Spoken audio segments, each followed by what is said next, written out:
Haribol.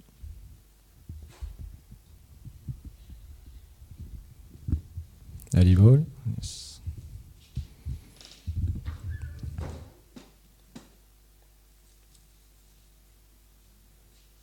Yes.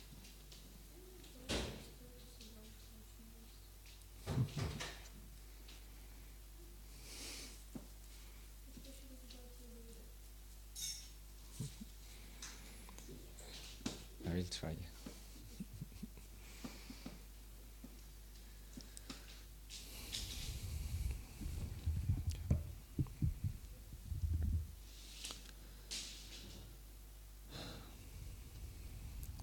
Om Ganati Milandasya Gyanam Janam Sharakaya Shakshu Militam Yena Tasme Shigurave Namaha Namam Vishnu Padaya Radhikaye Priyatmane Shishimad Bhaktivedanta Naraya Nitinamine Namam Vishnu Padaya Chaitanya Prestaya Lupine Shishimad Bhakti Chananaya Yati Goswami Tinamine Namam Vishnu Padaya Gauranga Prestaya Lupine Shishimad Bhakti Udayave Boyaniti Namine Namam Vishnu Padaya Gaura Prestaya Bhutare Shimati Bhakti Pramhodaya Puli Goswami Namine Namam Vishnu Padaya Krishna Prestaya Bhutare Shimati Bhakti Vedanta Swami Namine Namam Vishnu Padaya Chaya Shimalupine Shishimad Bhakti Pragyana Keshavati Namine Namam Vishnu Padaya Krishna Prestaya Bhutare Shimati Bhakti Lakshaka Shiladhev Goswami Namine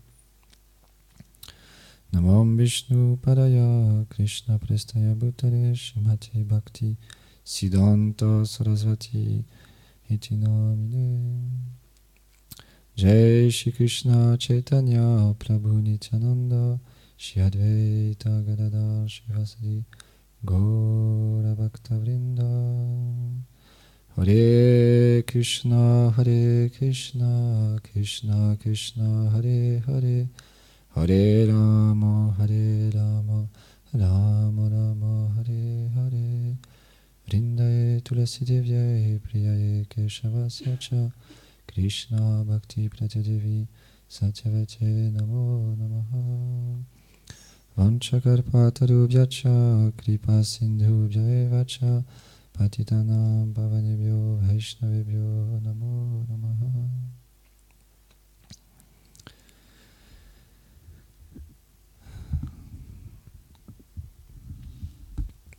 Je vous demande à tous votre bienveillante miséricorde pour pouvoir faire ce service qui est de parler sur les Vaishnavas, Guru, Gauranga, Radha et Krishna.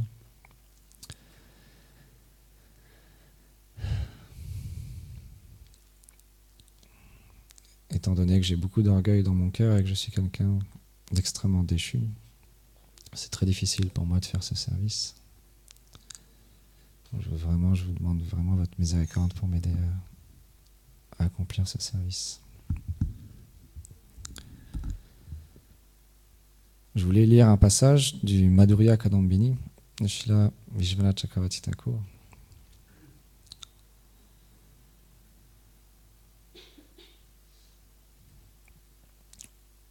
Donc il explique: le Seigneur ne dépend d'aucune cause matérielle pour se manifester.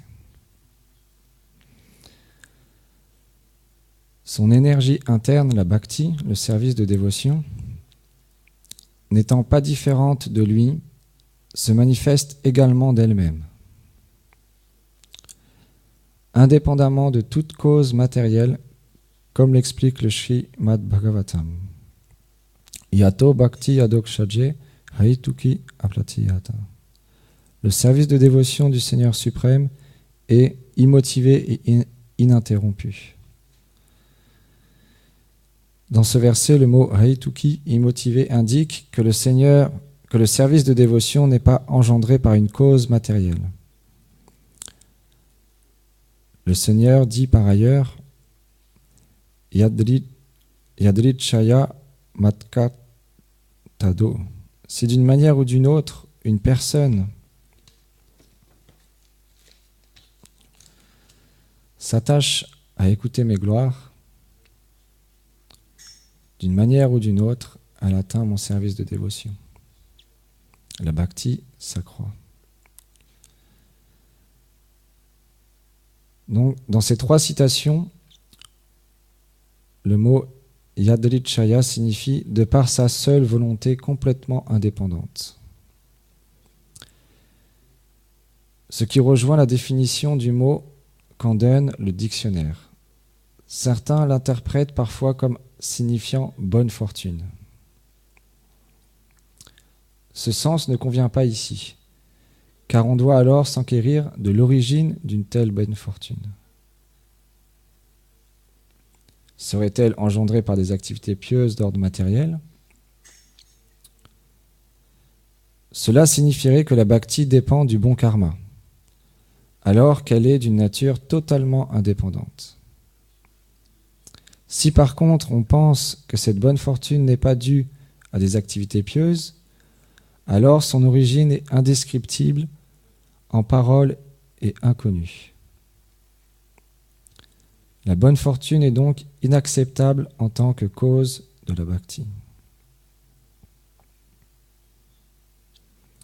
Si l'on avance que l'origine de la bhakti est la miséricorde du Seigneur, on doit alors déterminer la raison de cette miséricorde. Srila Vijnana Chakravarti Thakur, il va très loin. Là, c'est vraiment un point philosophique extrêmement important à comprendre, la nature de la bhakti.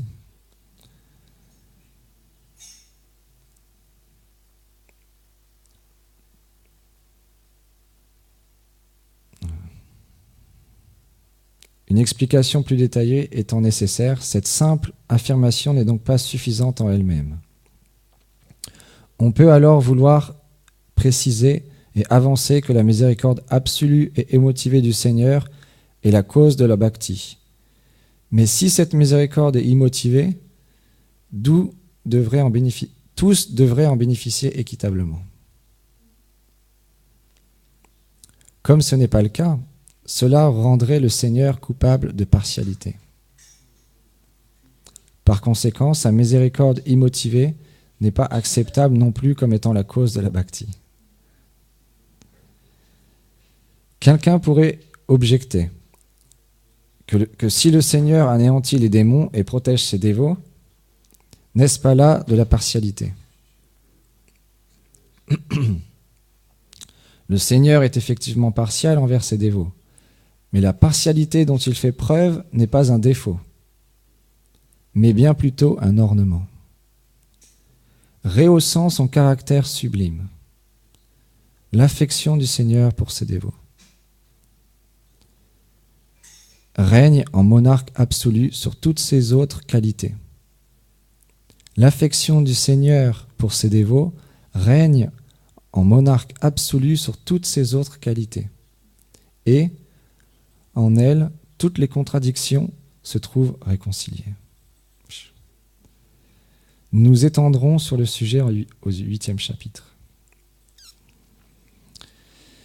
Si par contre on propose la miséricorde immotivée d'un dévot comme étant l'origine de la dévotion, chez un autre être, on peut également soulever l'objection de la partialité.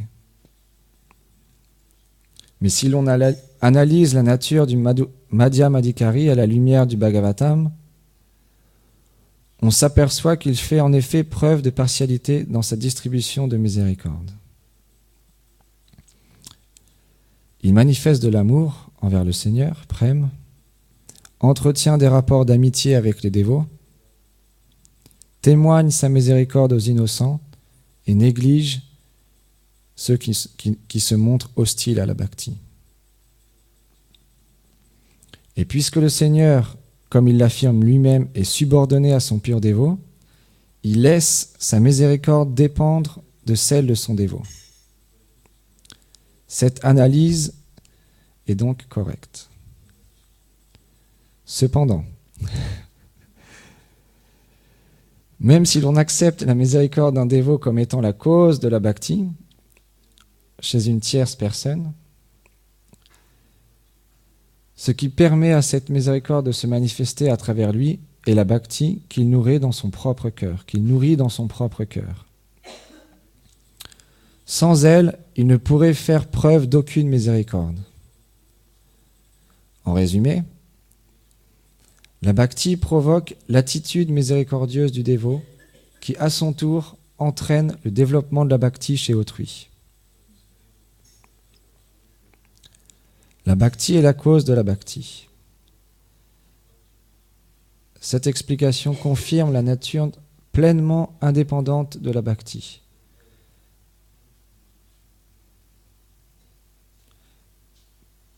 Par conséquent, dans l'expression Yat kenapi adipagyena jata shrado syasevane, celui qui par extrême bonne fortune a développé la foi dans le service du Seigneur, le mot adibhagyana, par extrême bonne fortune, doit être compris comme signifiant l'obtention de la miséricorde d'un dévot, laquelle surpasse le résultat des activités pieuses d'ordre matériel. Bien que le dévot dépende de la volonté du Seigneur, on ne doit pas en conclure qu'il ne puisse faire acte de miséricorde de façon indépendante, ou en d'autres termes, qu'il ne puisse prendre de lui-même l'initiative de faire preuve de miséricorde. Jai Shishinitai Vijamba Shinanda Yashoda Gopal Shishi Radha Mohan Juki Jai.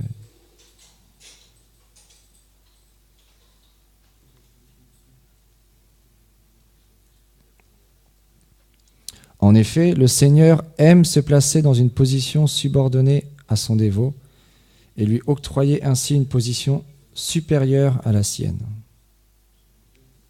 Il lui permet donc de distribuer la miséricorde divine.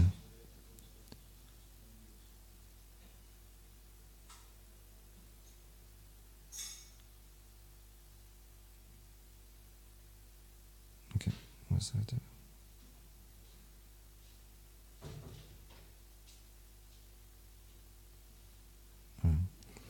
En d'autres termes, c'est par la miséricorde d'un dévot qui s'en fait le distributeur que nous pouvons recevoir la miséricorde du Seigneur.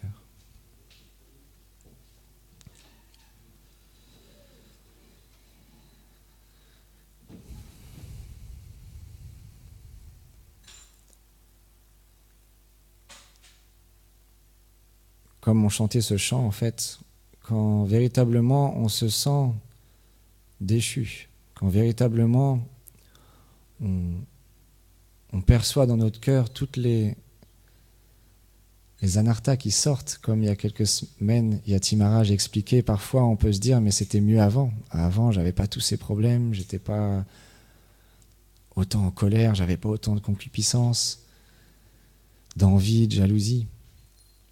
Et parce qu'il y a un nettoyage du cœur, Cheto Dalpanam, comme explique Srila Bhakti Bibuddha Bodhan Goswami Maharaj, c'est comme quand on allume un feu de forêt, un feu dans une forêt. Naturellement, tous les animaux vont sortir, ils vont partir loin pour échapper au feu. De la même manière, la bhakti, la dévotion que le maître spirituel a plantée dans notre cœur est très puissante. Le chant du Saint-Nom est très puissant et il fait sortir toutes ces choses.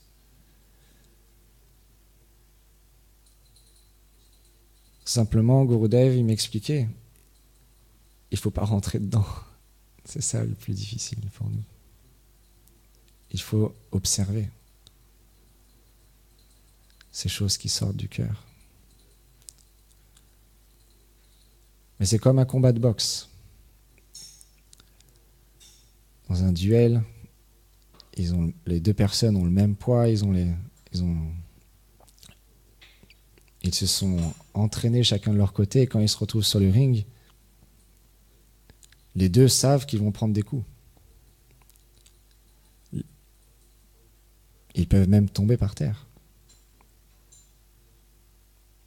Mais leur désir est de gagner. Leur désir est de remporter la victoire. Donc ils vont tout faire pour y arriver. Même si parfois ils prennent des coups très importants. Même ils peuvent être complètement étourdis. Mais ils vont faire de leur maximum pour arriver à vaincre. Nous-mêmes, on doit faire de notre mieux. On doit véritablement travailler sur soi. Et comme explique Shri Vishwanath Chakravarti Thakur, dépendre de la miséricorde du pur dévot, du maître spirituel. C'est notre seul refuge, comme explique Narottam Das Thakur. S'il vous plaît, cette fois, donnez-moi votre miséricorde. Vous êtes le libérateur des plus déchus. Personne d'autre que vous ne peut nous sauver. Il n'y a que vous qui puissiez nous sauver. On parle souvent de ce divertissement de Jagai et Madai. Nityananda représente le gourou. Cette miséricorde immotivée envers deux rascals qui étaient complètement déchus, qui violaient des femmes, qui tuaient des gens qui étaient complètement ivres, mangeaient de la viande, qui avaient vraiment tous les défauts. Et en plus de ça, qui frappent le Seigneur Nitai.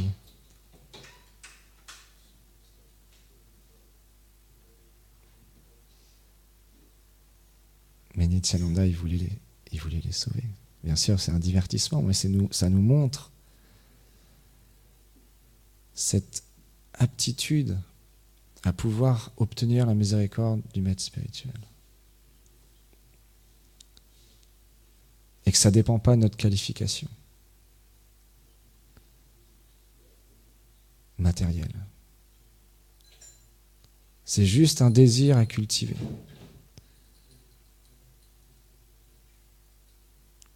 Jai Shri Nishingadeva Bhagavan Ki Jai Shri Dr.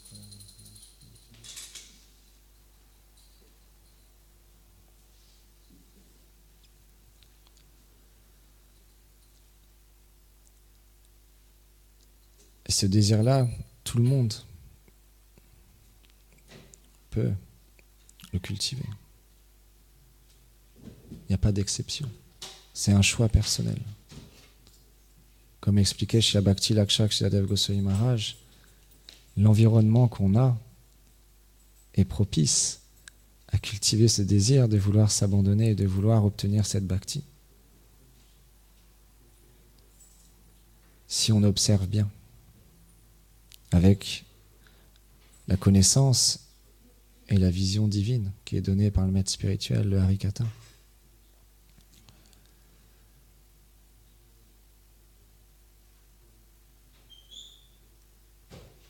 Mais pour ça, on doit véritablement... J'écoutais ce matin juste une phrase d'un Vaishnav qui s'appelle Aindra Prabhu. On lui posait la question comment chanter purement. Il n'a rien dit, il a simplement fait un geste avec sa main en disant des pleurs, des pleurs, des pleurs. Comment obtenir la miséricorde du maître spirituel? Il faut pleurer. Et les Vaishnavas, ils ont écrit tellement de chants pour nous aider à pleurer. Bhaktivinoda Thakur, il explique Amara Jivana, tous ces chants qui sont amenés pour cultiver cette attitude de mendiant. De dire au Seigneur, oh, j'ai gâché ma vie. J'ai fait tellement une quantité illimitée d'offenses à tes pieds pareils au lotus. Je me suis écarté tellement de fois. Toujours, tu m'appelais à rejoindre et à m'abandonner à tes pieds pareils au lotus, mais moi, dans ma folie, j'étais simplement centré sur moi, à désirer cultiver mon propre bonheur égoïste et mes attachements à ce monde matériel. Mais maintenant, ô Seigneur, ô Gopinath, je t'appartiens. Je veux devenir ton serviteur. Je veux retrouver mon lien éternel qui m'unit à toi.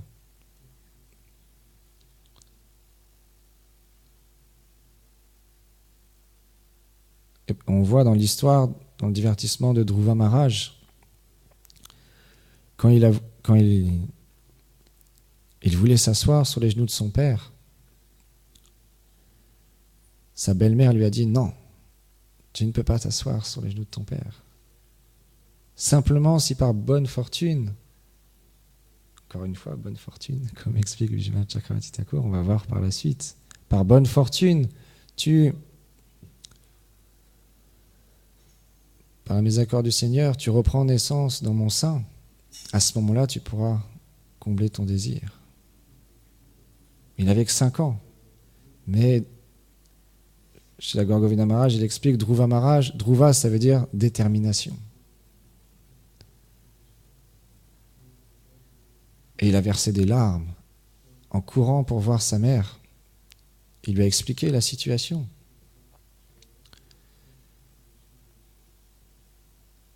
Qu'il voulait s'asseoir sur les genoux de son père et la réponse de sa belle-mère. Et sa mère a dit, bien sûr, ce qu'elle dit est correct. C'est simplement par la miséricorde du Seigneur que tu pourras combler tous tes désirs.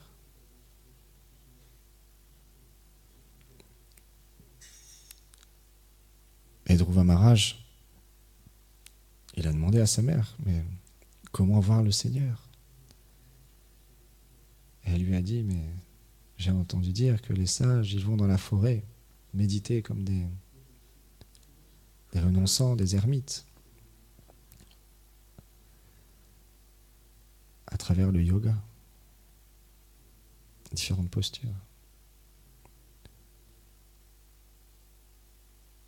Et Dhruva Maharaj, il n'a pas pensé, oh, il y a peut-être des lions, des tigres, des serpents, il peut peut-être faire froid, je vais peut-être avoir faim, mais à quel endroit, où je vais habiter, où je vais dormir? Il a dit, non, je vais aller voir le Seigneur, et tout de suite il est parti en direction de la forêt. Un lieu bien précis, je ne me rappelle plus le nom.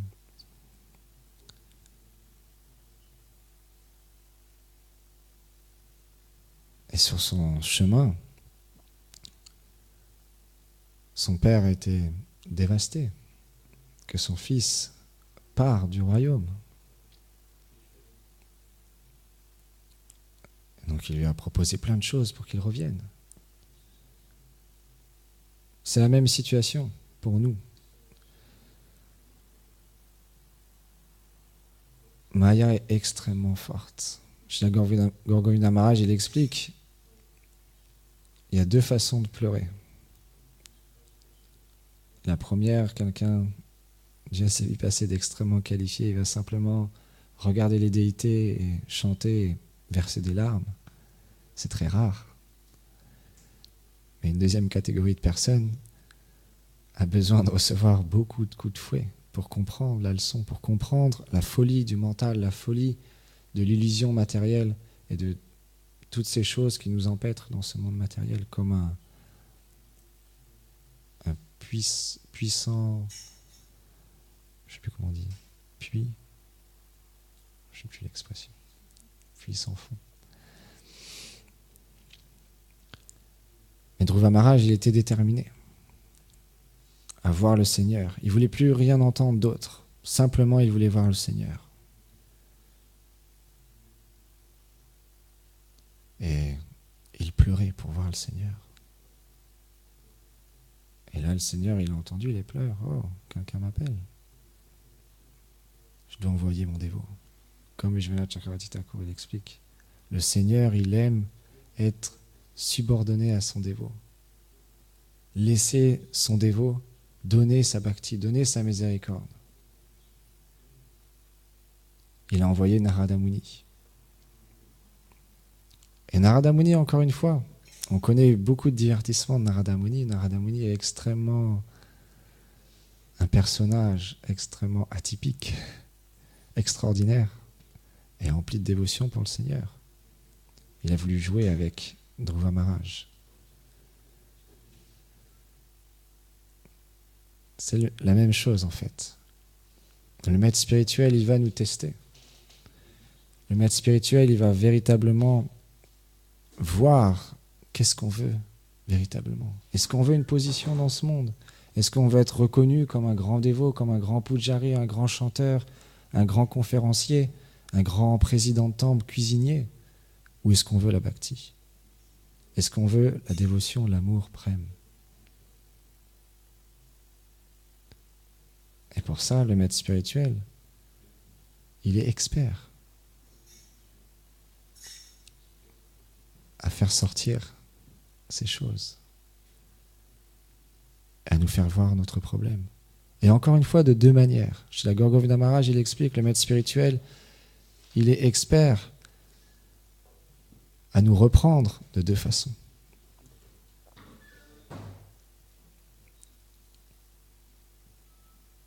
La première, il va nous dire, oh, tu fais un très bon service, tu es tellement une grande dévote.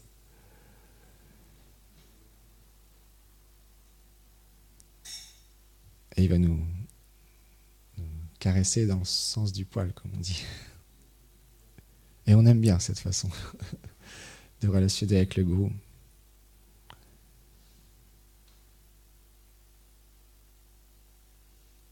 En même temps, on a besoin, comme expliquait Bhaktinandana Maharaj, quand il est venu il y a quelques semaines, quand la question lui a été posée par rapport à l'encouragement. Il expliquait qu'il y avait besoin aussi de ce côté-là du maître spirituel.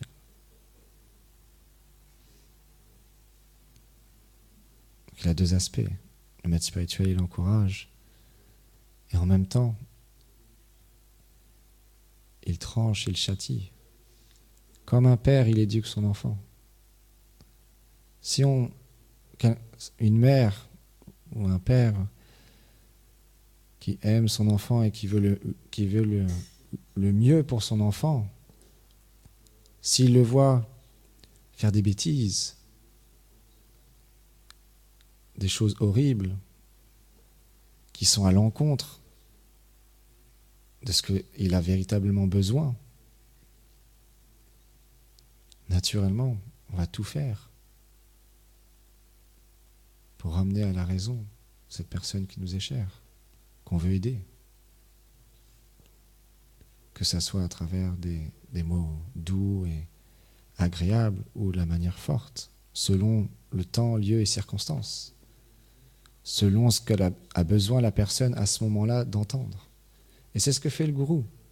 Parfois, on a besoin pour continuer à faire notre service, pour continuer à chanter et à être en association avec les dévots d'encouragement et de bienveillance de la part du gourou. Et parfois, à l'inverse, on a besoin aussi de se faire reprendre, de se faire éduquer dans le service de dévotion. Les deux sont nécessaires. Et après, suivant l'humeur du Vaishnav, il y en a plus une qui sort que l'autre, ou équitablement. Ça, c'est les humeurs du maître spirituel et des différents Vaishnavas de notre Guru Parampara. Comment Radha et Krishna les inspirent dans leur cœur à relationner avec les dévots. Et on peut voir, c'est très varié. Quand on rencontre, quand on accueille différents sadhus Vaishnavas, chaque Vaishnava a une personnalité bien différente et qui attire, du coup, différentes personnes, jiva, à prendre refuge en eux et à recevoir la bhakti. Et donc, Dhruva Maharaj, Narada Muni lui a dit la même chose. Il a dit, oh, mais tu as que 5 ans, qu'est-ce que tu fais? Qu'est-ce que tu es en train de faire à vouloir faire des austérités dans la forêt, il y a des tigres, ça va être dur. Tu devrais plutôt retourner jouer avec tes amis. Et il ne voulait pas entendre Narada Muni. Et Narada Muni continuait, il dit, oh, j'ai entendu ton histoire, si tu veux, personnellement, je peux t'accompagner et arranger la situation. Si c'est ton désir, je peux faire le nécessaire pour toi. Et là, Dhruva Maharaj a dit non. Si tu as quelque chose à me dire sur le Seigneur suprême, si tu peux m'aider à voir le Seigneur suprême, alors je t'écoute. Mais sinon, s'il te plaît, va-t'en. Et là, Narada Muni était très satisfait. Il y avait la détermination ferme. Et dans l'Upadeshamrita, Rupa Goswami, il explique dans le 3e verset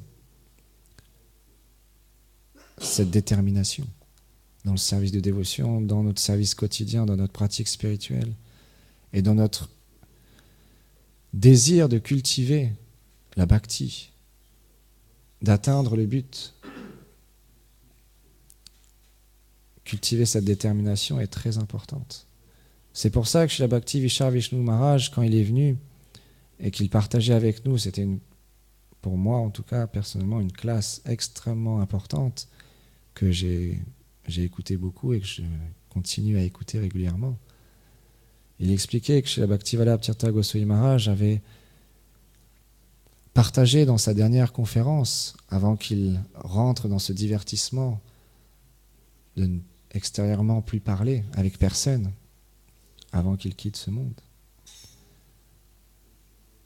L'importance d'écouter encore et encore et encore et encore et encore les divertissements de Prahlad Maharaj et de Dhruva Maharaj.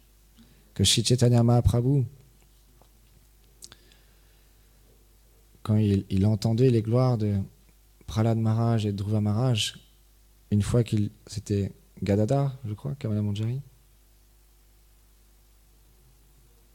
qui parlait à Mahaprabhu.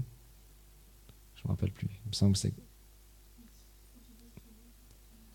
quand Mahaprabhu il voulait entendre les gloires du Srimad Bhagavatam de la bouche d'un de ses associés.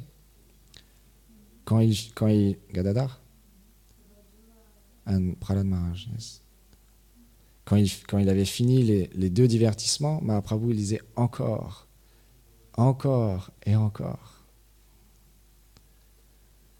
Donc on pourrait il expliquait, on pourrait se dire, mais pourquoi Mahaprabhu veut entendre parler de Dhruva Maharaj et Prahlad Maharaj, il est venu pour expérimenter le sentiment interne de Srimati Radharani dans ce monde.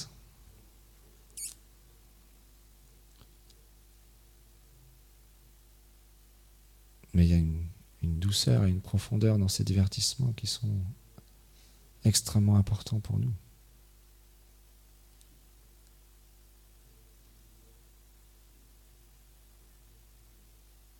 De la même manière, on peut voir avec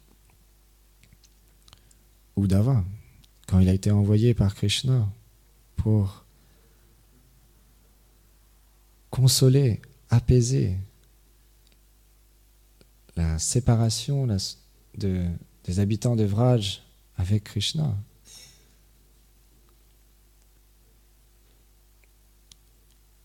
Uddhava a pris une grosse claque, comme on dit.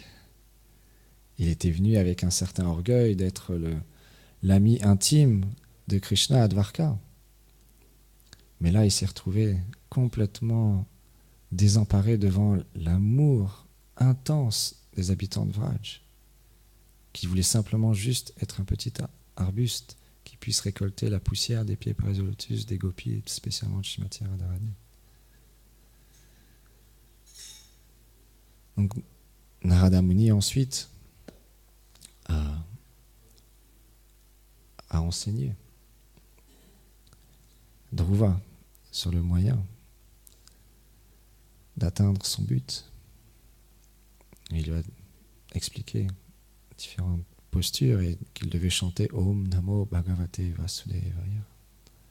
Et en 6 mois seulement, il a eu le darshan du Seigneur.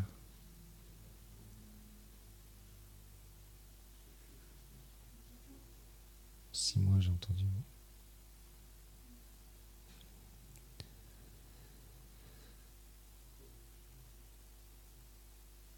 Et Dhruva Maharaj, naturellement, quand il a vu le Seigneur face à face, d'abord il avait le Seigneur en darshan, dans sa méditation. Et d'un seul coup, sa méditation s'est coupée, il a ouvert les yeux et là il a vu le Seigneur devant lui.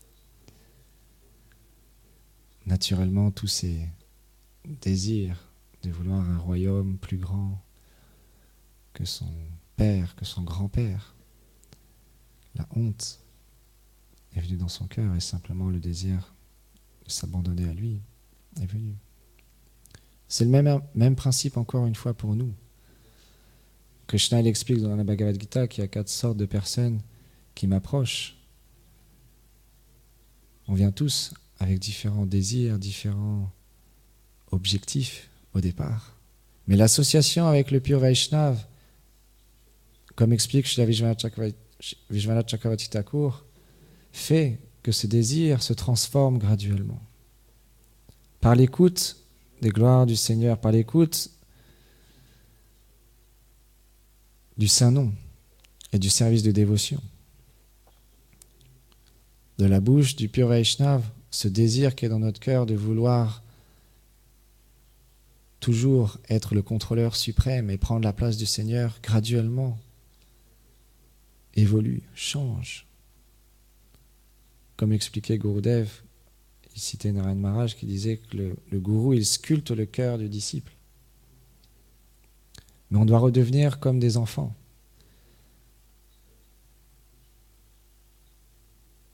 On doit toujours se considérer comme un enfant, quelqu'un qui découvre, quelqu'un qui continue à apprendre, qui ne connaît rien. Si on s'imagine, par exemple, un petit enfant de 5 ans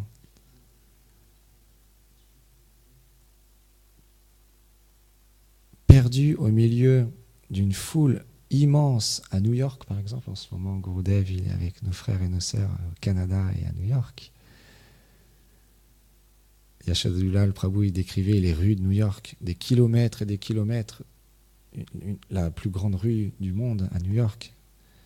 Il faut 2 heures pour arriver à la faire entièrement en marchant. Donc si on s'imagine au milieu d'une foule immense, un petit enfant de 5 ans, perdu, qui a perdu ses parents, les pleurs qu'on va émettre de notre bouche et de notre cœur vont être extrêmement intenses. Parce qu'on est complètement sans refuge, perdu. On a faim. Nous, notre faim, c'est le harikata. C'est le service. Le chant. C'est la nourriture de l'âme. Alors on pleure, de la même manière que cet enfant qui est perdu au milieu d'une foule immense. On est perdu dans ce monde avec des désirs et des attachements illimités qui fait que graduellement on pleure pour sortir de cette situation et pour retrouver pas pour sortir de la souffrance, pas pour avoir une meilleure situation. Comme expliqué chez Abhijamana Chakravarti Thakur, le service de dévotion, immotivé et ininterrompu, c'est pas qu'on désire quelque chose en retour quand on pleure pour obtenir la miséricorde du gourou, la bhakti. C'est simplement pour retrouver notre véritable nature, Jive Swarupa Hoy Krishna Nityadas. Pas plus. Pas un autre désir. Simplement retrouver notre condition éternelle. Notre service. Parce que c'est la nature de l'âme. C'est ce pourquoi nous sommes ici. Ce pourquoi nous sommes créés, pour avoir une relation d'amour avec le Seigneur dans la douceur, suivant le rasa. Et ce désir-là va s'éveiller en nous.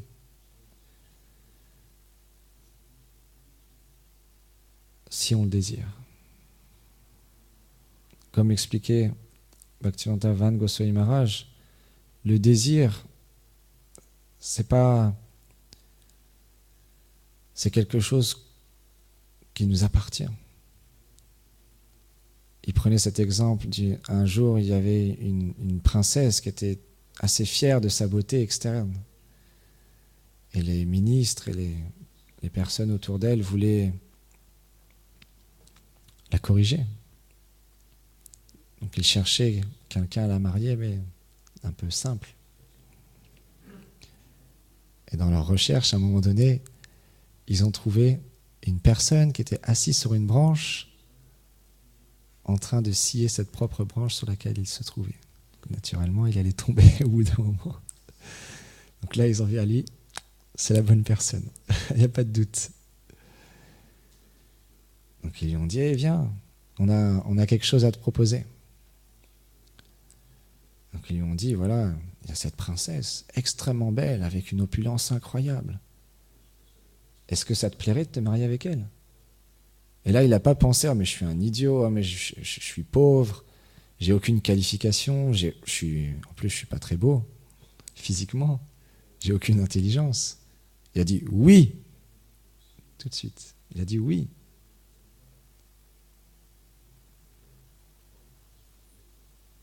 Et Van Maharaj, il expliquait, le désir, c'est ça.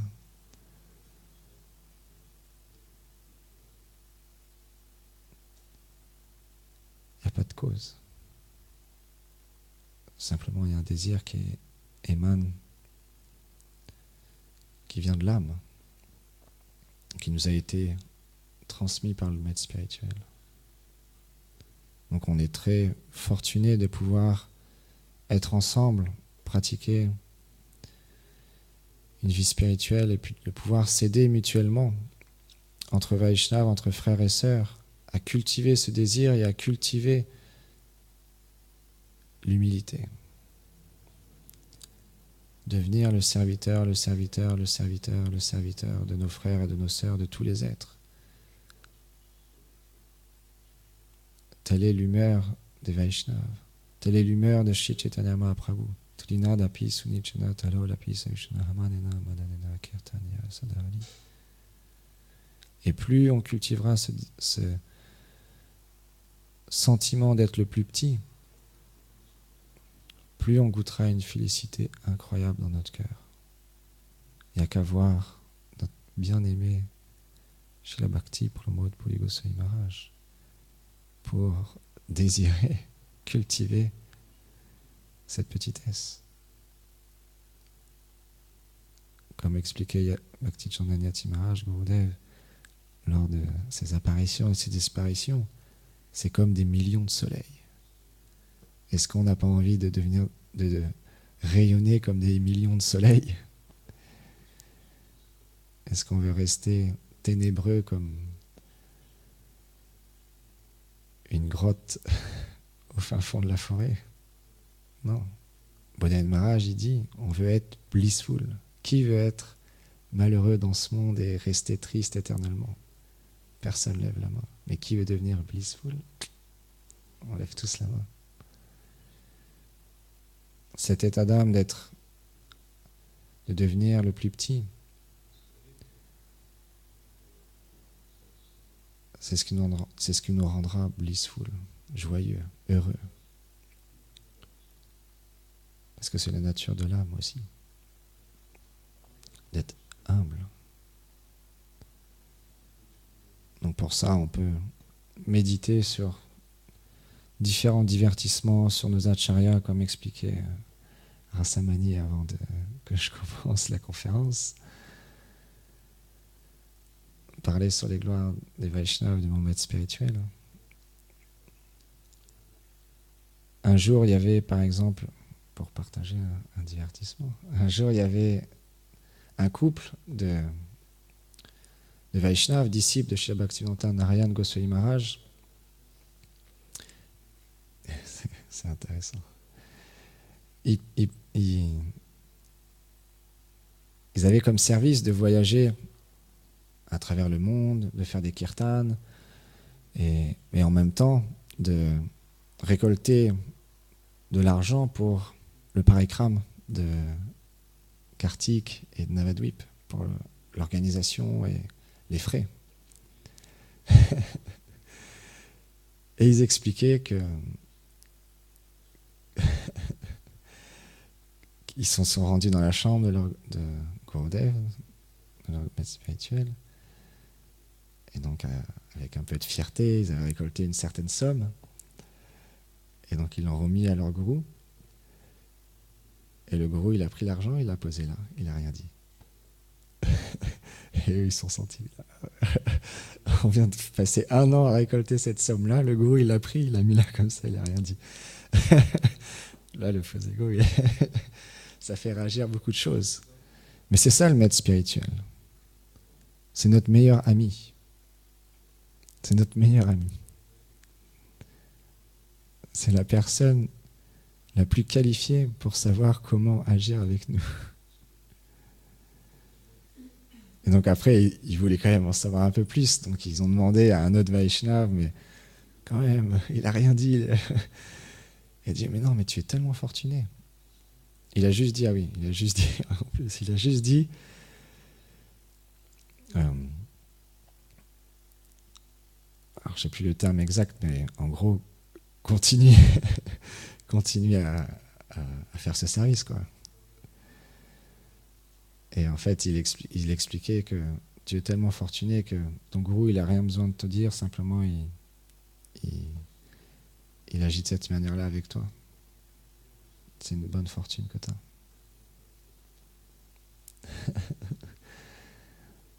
Et parfois aussi, une autre histoire, chez Bhaktivedanta Goswami Maharaj, un jour c'était son Vyasa Puja, et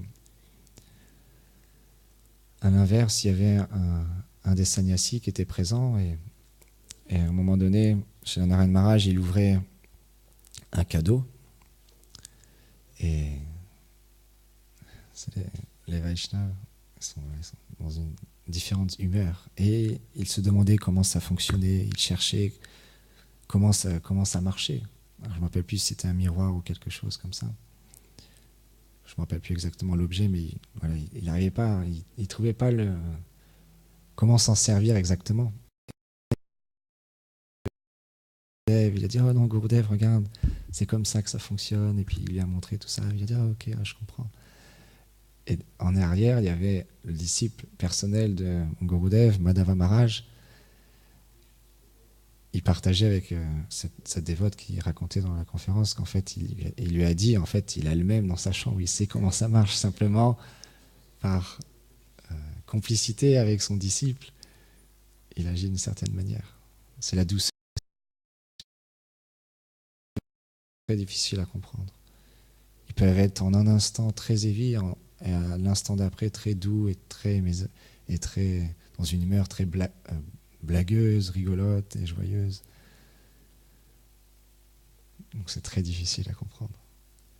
Mais comme explique Srila Vishwanath Chakravarti Thakur et ici Narottam Das Thakur, c'est véritablement le trésor de notre vie. C'est le gourou et les Vaishnavas qualifiés qui nous transmettent cette dévotion pour Krishna, pour le couple divin. Jai Shila Gurudev ki Jai Go Premanande Hari Bo.